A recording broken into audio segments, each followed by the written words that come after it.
Lord, thank you for this time, for your family just to get together.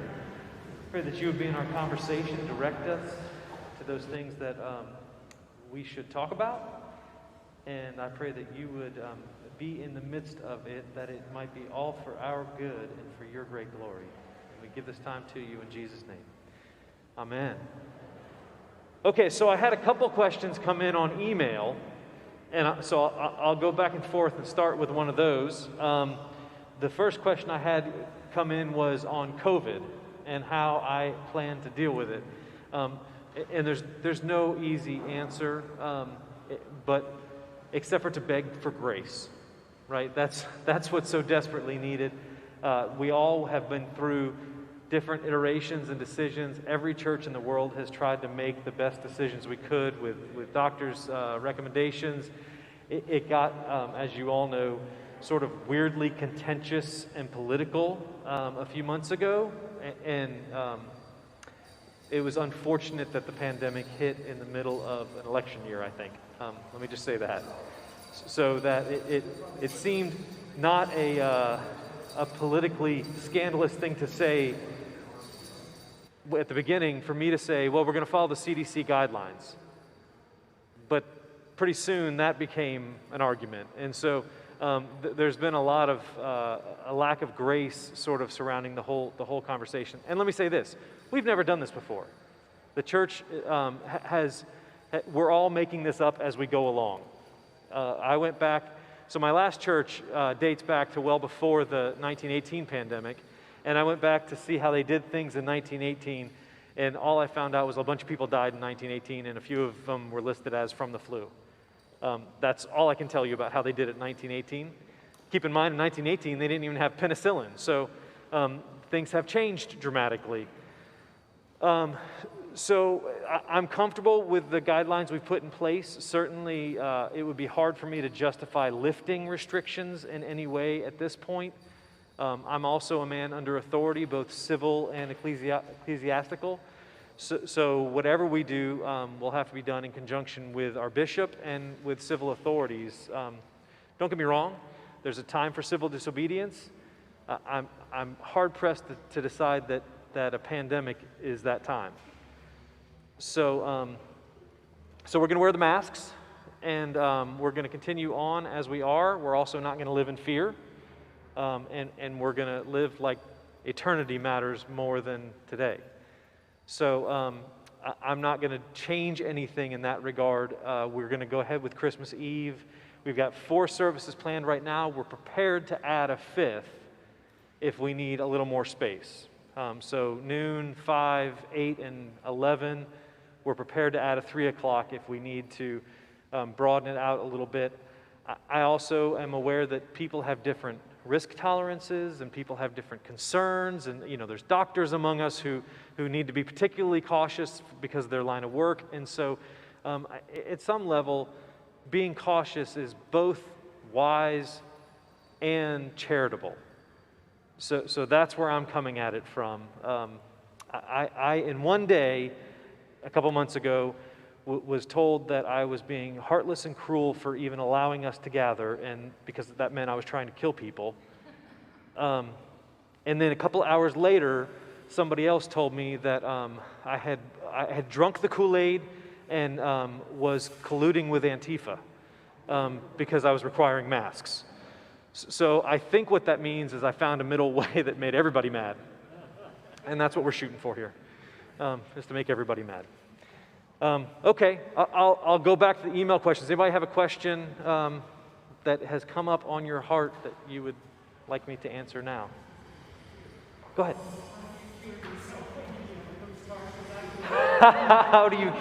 How do you cure yourself when you yell at those cars?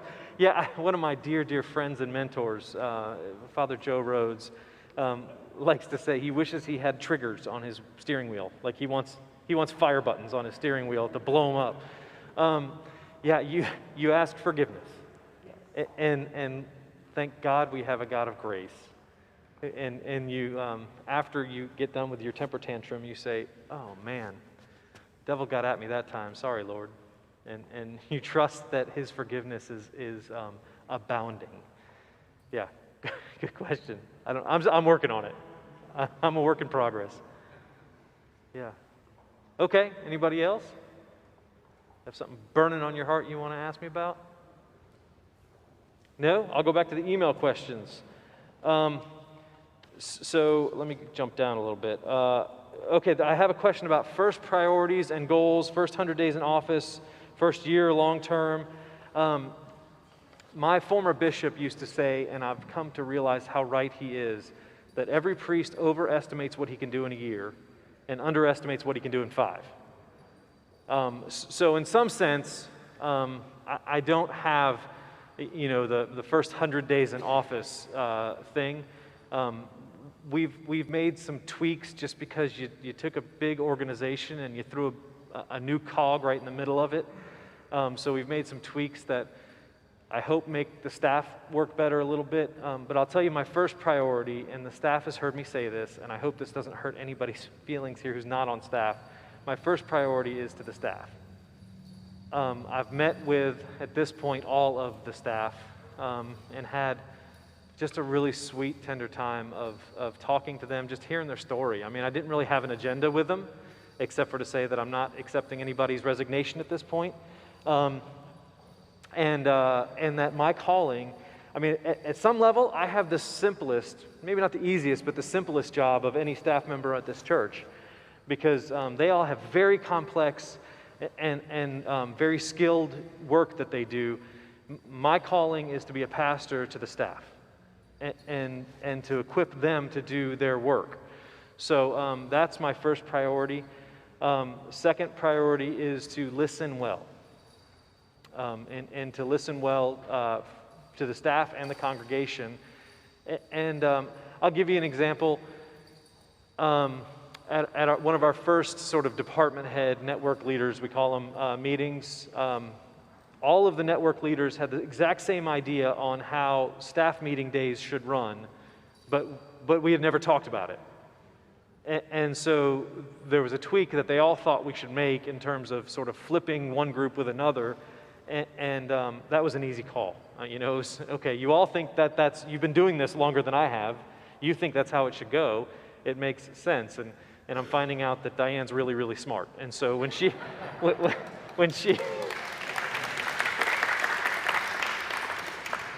so when she is saying, it would work better this way around, all right, let's just do that then. So that's, right now, I think they're learning to live with me and put up with me. And right now I'm in the process of trying to find a stride, trying to find a regular routine and pattern. We haven't gotten there yet because it's been chaos for the last 2 months, month and a half. But we'll get there. We'll get there. At some point I'll stop, having to be here on Saturdays writing a sermon. It'll happen. We're just not there yet. Yeah. Okay, how about a question? Anybody got a question? Go ahead, sir. I was surprised when we were asked to do the candidate today. There's kind of a suggestion for maybe next year, perhaps too late for this year.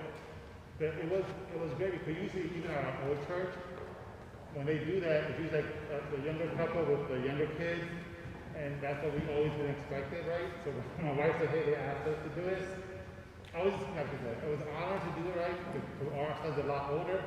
But at the same time, I'm thinking like to ask a grandparent. You don't necessarily have kids, that includes the entire congregation. Oh my gosh, thank you. Okay, so a lot of y'all didn't hear that. He was making a suggestion that when we light the Advent candles, it might be nice to like include a grandparent, to bring in more generations. It's always sort of been the little ones. You're saying no. Let me tell you why I think that's brilliant.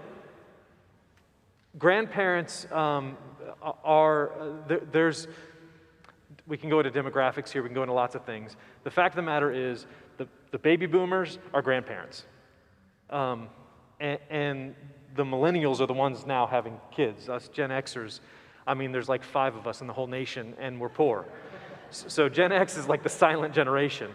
But at my last church, we had a group of grandparents, and I would love to see this energy sort of start in the grandparents, because I had nothing to do with it. I'm not a grandparent. Thank God, not yet. But we had a group we call Grandparents at Prayer. And it was really sweet. I got to hang out with them a lot.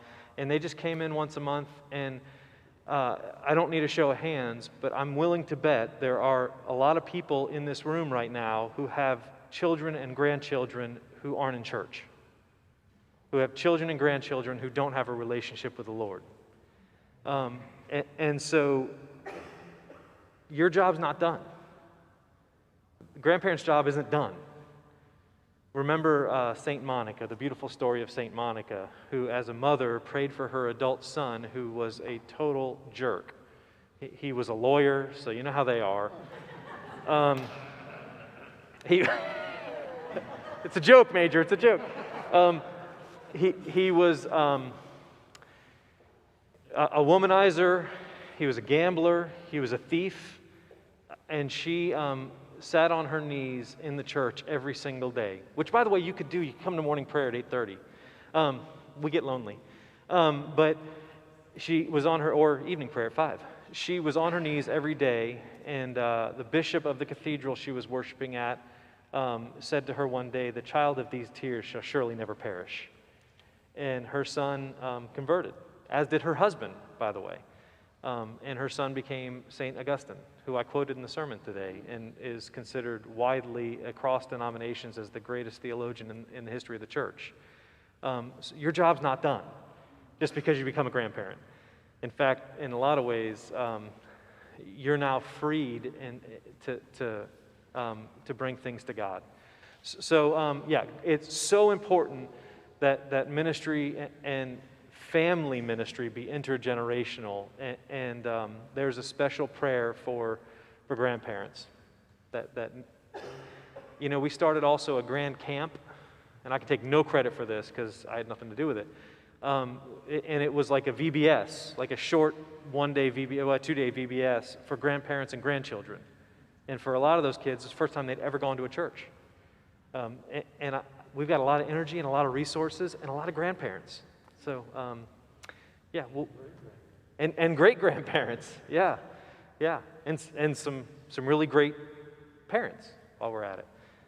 So, okay, great suggestion. Thanks. I'll talk all day long about that kind of stuff. There's a question way back there. Yes, ma'am.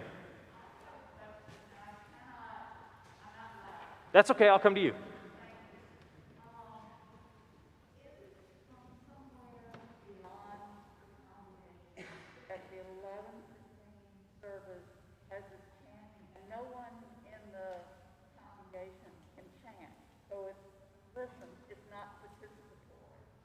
Okay.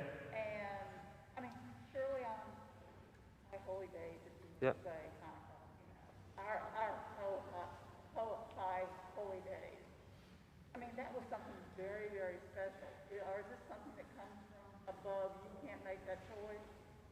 As far as when we chant and what we chant? Yeah. Sure, I'm glad to talk about that. Thank you. The question is, at the 11:15 we had chanting, and of course there's different kinds of chanting. At the 9 and the 11:15 through Advent, we've been chanting the Psalm, which is corporate, and it's all printed for you in the bulletin, but it takes, if you haven't heard it before, if you're not used to it, the problem is, how do you teach people to do it without doing it? So that's a small thing, but so if any of y'all go to the 11:15, you may have noticed that we did make one little tweak to the liturgy. And that is that the 11:15, when I got here, had the Eucharist was always chanted by the priest. And I changed that. I hope you'll forgive me. That's going to be terribly disappointing to some of you, and it will be terribly joyous news to some of you. I did that for a number of reasons. Number one, our bench is pretty thin on who has done that and is trained to do that. And I certainly went to a seminary that taught me to do that. Father Matt is just really musically gifted, and so he can do it. But it became, well, who is it? Is it me or is it Father Matt celebrating this week? So we took that away. But also, my bigger concern is chanting the Eucharist is something that can be alienating to people who are coming into a service and haven't heard it before, haven't done it before. And if you are doing on every single week, you're chanting the Eucharist, you're swinging incense, it's a major high feast day every week. When everybody is special, nobody is special.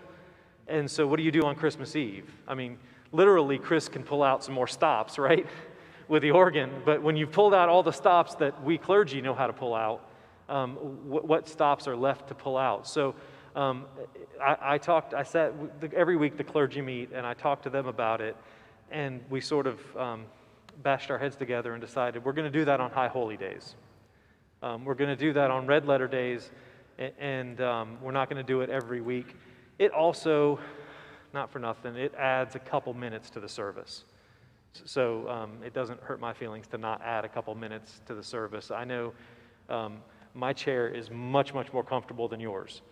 I'm aware of that. So I try not to wear you out, I promise. That's a great question. Yeah. Yes, sir.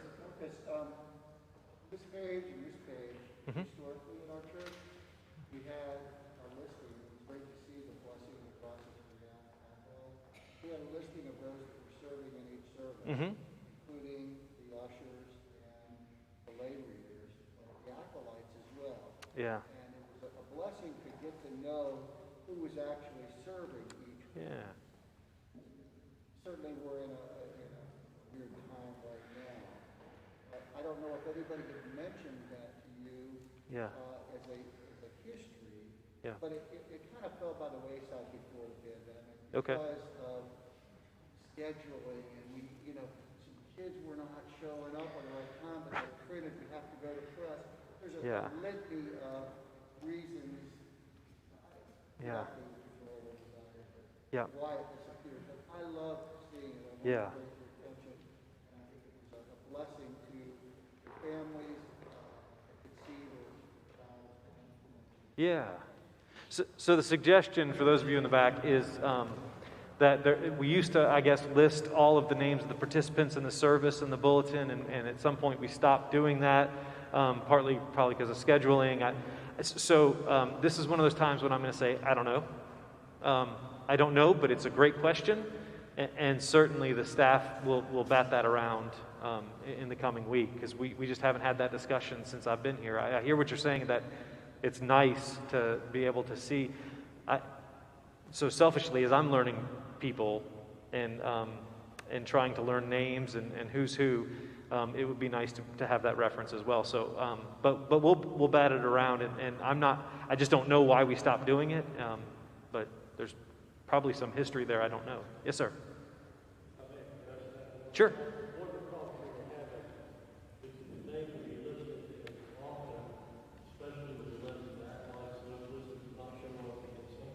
Right. Sure.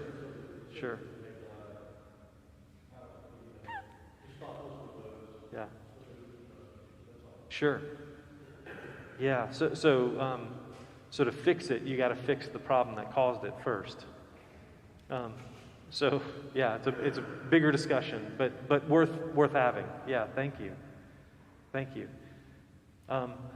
Okay. Who else? Got to be something you've been dying to ask me. Yes, sir.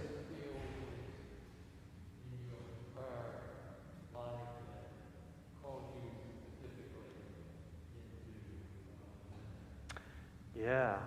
So the question is, what? I'll give you the short version. The question was really about my call into ministry and what did I hear in my prayer life that was calling me that way. So I was in the Navy, as you all probably know, and I was very, very happy in the Navy. I had intended to sort of finish a career there. My poor bride was an Air Force brat, swore she would never marry a military man, much less an officer. And I somehow managed to convince her to do that, and then pulled a total bait and switch because she married a naval officer and got a priest. But yeah, we were worshiping at the time. We really had found a church home for the first time in our married life at a place in South Carolina called St. Paul Somerville. And at St. Paul's, there was a great discipleship program. There was a great ministry just offering. And we both got really, really involved. And my time in South Carolina, my tour was coming to a close. And for the first time in my career, I made the mistake of asking God what I should do.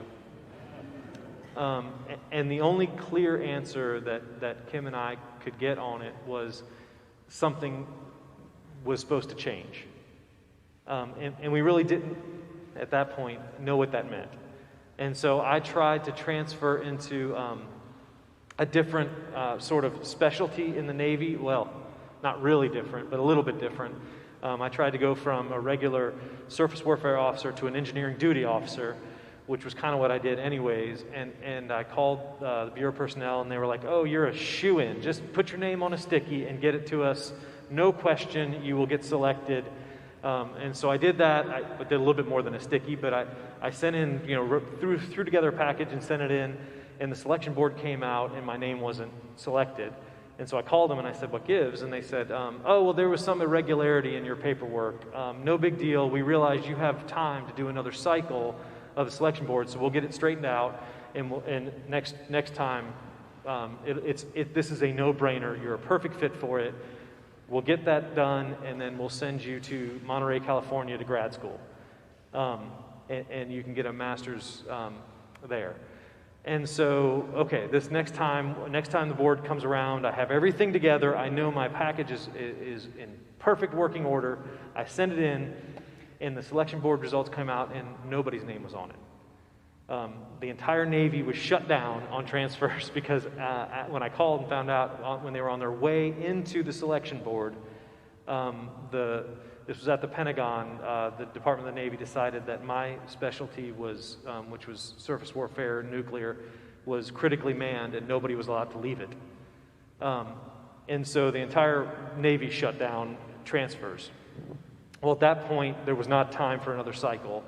And keep going with what I was doing was the only option. I would have had to take orders back to sea. I said short.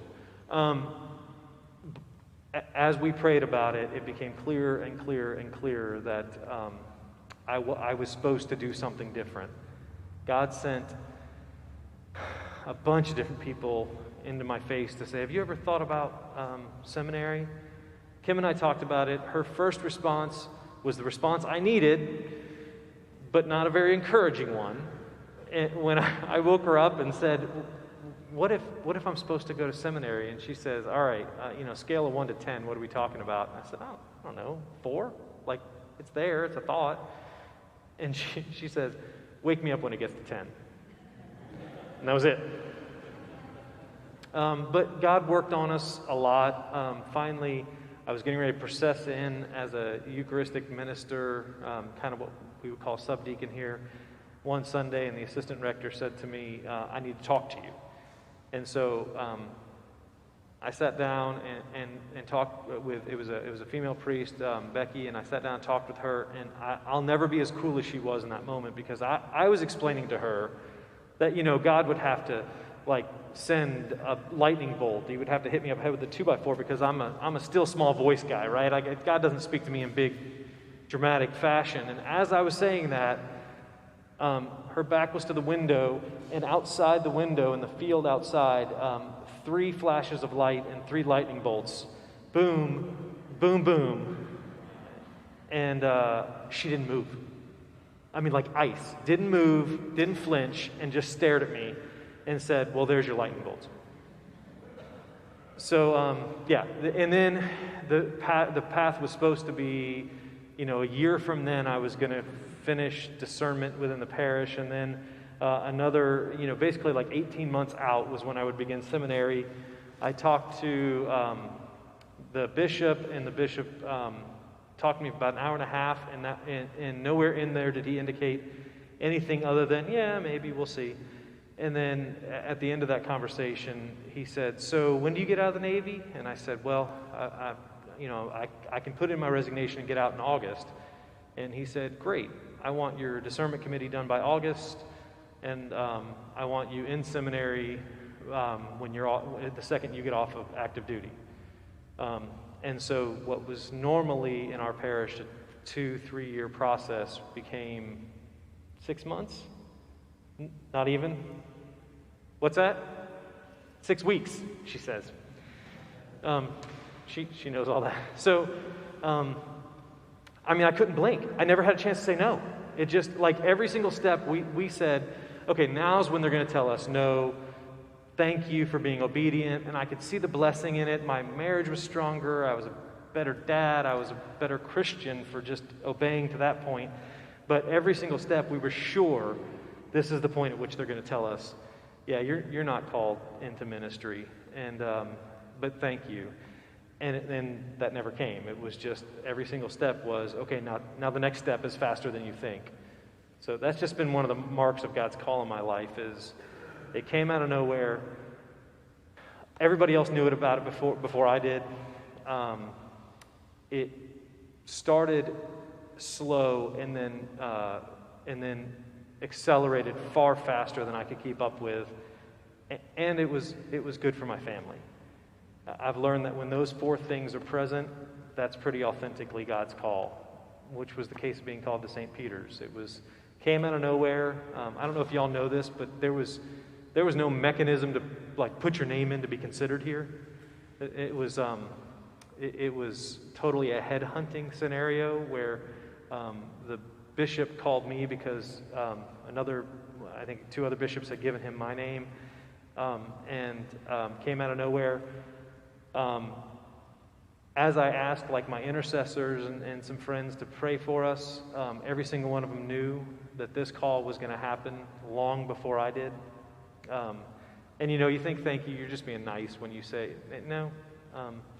They all knew it. It started slow, no critique of the search committee. I don't know how the search committee managed to do it in the middle of COVID. But then it accelerated way beyond what I could keep up with, and it's been good for my family. So here I am. Yes, ma'am.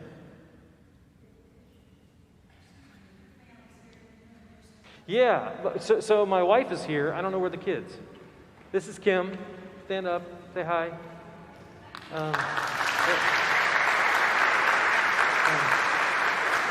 They're the 2 older ones, I'm sure, are over at the youth Sunday school, and the 2 younger ones are downstairs. Probably Chuck Lang is telling them all about Jesus. So, yeah, and let me, one thing I did want to share with y'all, and forgive me, some of you are Daughters of the Holy Cross and were there when I spoke with the Daughters of the Holy Cross, but something came up there that, okay, the staff is learning this. I'm an external processor. I need people to bounce things off of. And so it was when I was speaking to the Daughters of the Holy Cross that the reality of something that I think is worth sharing with you came to light for me. And that is, I said, this transition's been really great for my family. It's been good. And somebody asked, well, how can you say it's good? You've only been here a month. That's a fair question. But I want y'all to know that I don't imagine that I'm coming here with my act together to fix St. Peter's. There's a mutual healing happening here. My family and I have been through a rough spell in the last 7 or 8 years. We were one of the parishes that was caught up in a lawsuit in South Carolina. That's thank God, sort of drawing to a close, but there's one more sort of appeal step to go, but I'm pretty confident we're in good shape there. But when that all started, our former denomination threw a gob of money at public relations. More than in the courts, they threw the money at public relations. They took out ads in the local newspaper. They sent like propaganda flyers on people's cars on Sunday mornings. They hired a guy they called the Canon for Returning Congregations, whose job was to come to every community and try to meet with the congregation, anybody he could get together, to tell them, your rector's lying to you, we're getting the buildings, and you better get on board. And it was just manipulative and bullyish, and it was rough. A few people, not a lot, but a few people were taken in by it, and it was rough on our family. It was rough on our kids. My wife had propaganda flyers literally slammed in her face. My parents had stuff put on their windshield. They attacked. I learned a lot. I learned a lot about being patient. One of my intercessors loves to say all the time, be patient, the devil always overplays his hand. And I learned that. I learned that when the accusations came and when the attacks came, taking a deep breath is the first step. And letting the devil overplay his hand was always better than trying to attack back. So, we're coming here, and coming to St. Peter's is a great fresh start for us. It's a healing thing for us to be in a congregation that we have new problems. And let me just tell you, it's nice to have new problems.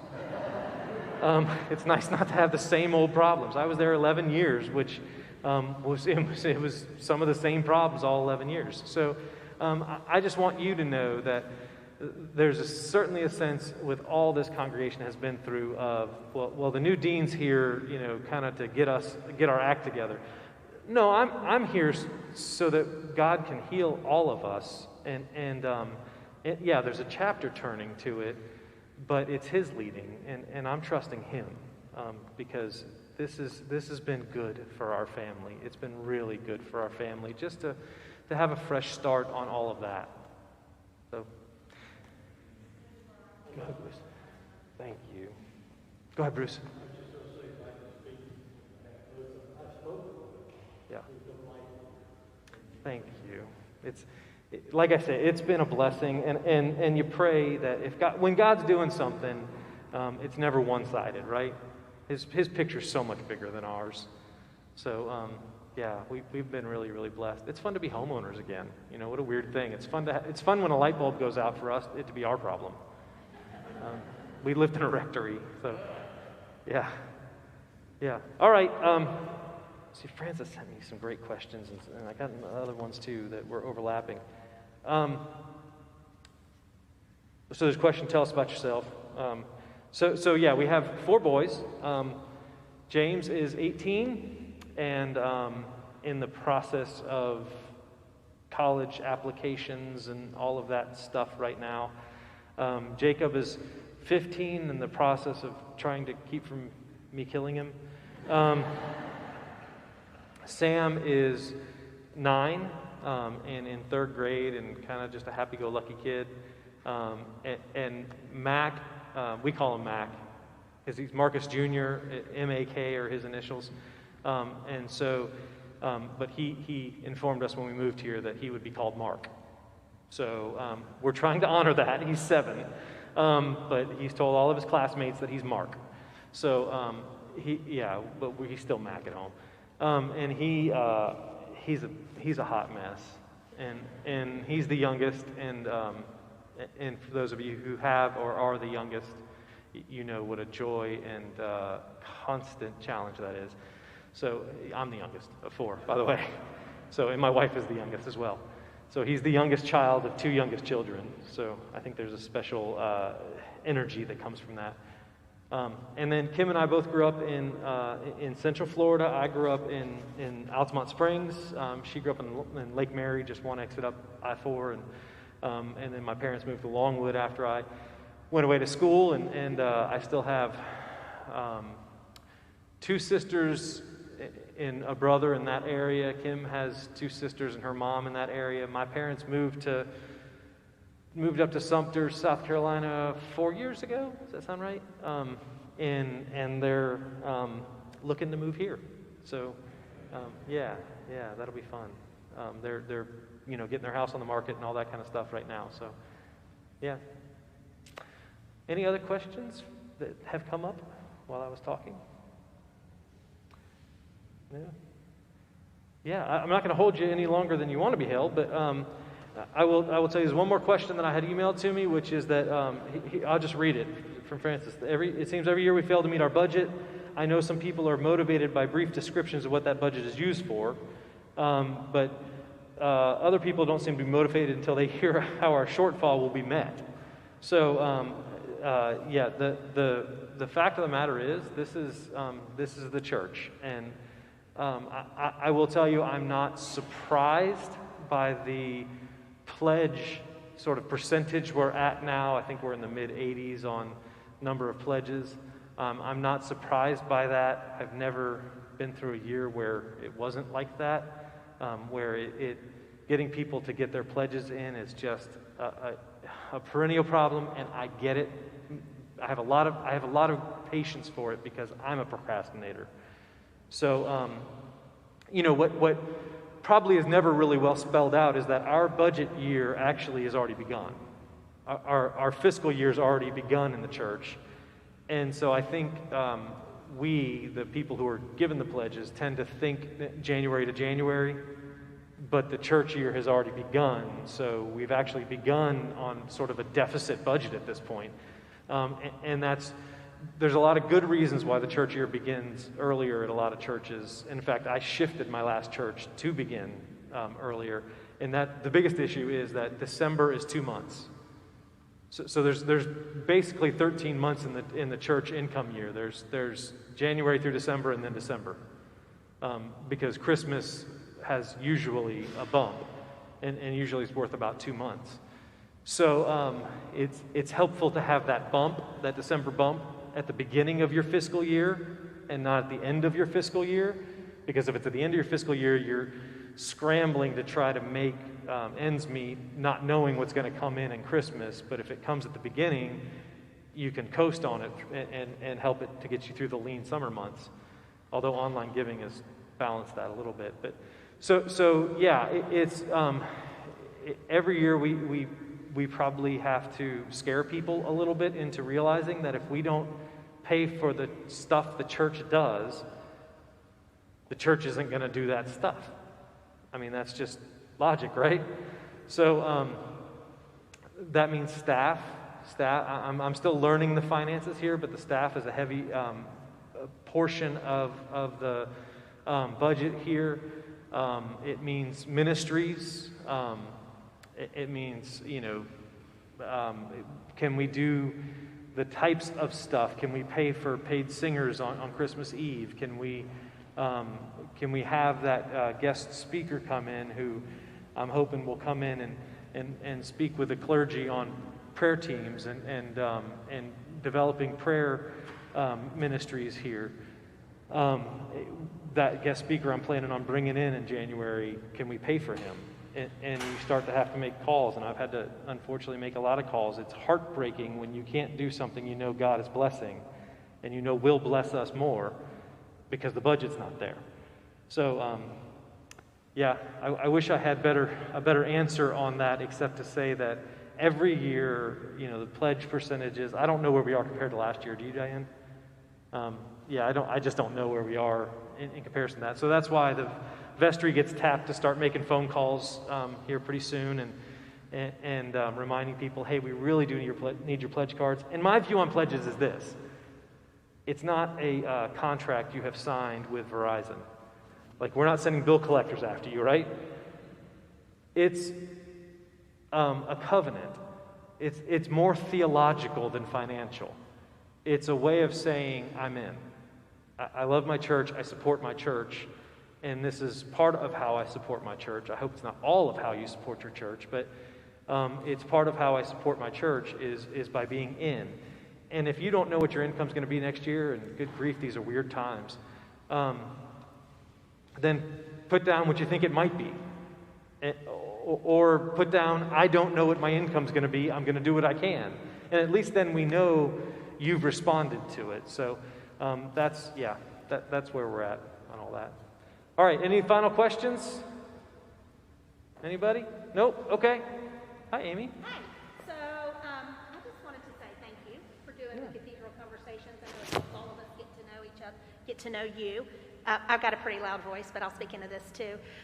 Some of the things that I have heard that other people don't want to necessarily say, and we only have a couple minutes because you got to get off to Vest for 11 and preach. But Kim, maybe if you want to come forward for just a second. So one of the things that some of the parishioners have said is, we can maybe be overwhelming as a group. But they want to do things for your family that maybe you might enjoy or be in need of. And so, we all have families, most of us, and so, they want to pour into you guys in whatever way possible. And so maybe you could just talk real quick about what that looks like for other people. I know that it's hard to say, yes, I would like such and such, but, coming into a new town and a new... More of the same. You guys have been wonderful. Welcome. Our children are plugged into anything and are finding new things to get plugged into, and it's a weird time. COVID is weird, and Advent and all of that has added to it, but I can't really think of anything in particular. Meals have been offered and brought, and that's been such a blessing. We're seeing over the boxes. I said, it was like the cavalry came in when they brought us a meal that one day when the movers were still there. So it's been already such a blessing. But.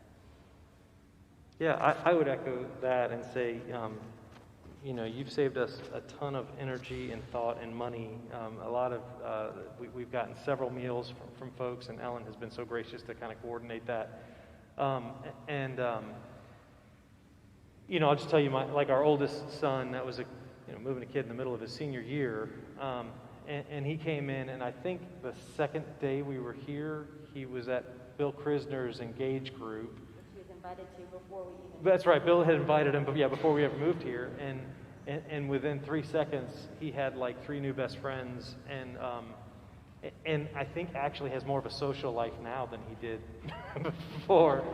And he has a car too, yeah, but, and they're the same kind of nerdy church kids like him, so... yeah, it's been, thank you. We've been overwhelmed by the welcome, really. Yeah, okay. All right, well, thank you all. I guess I need to go get ready.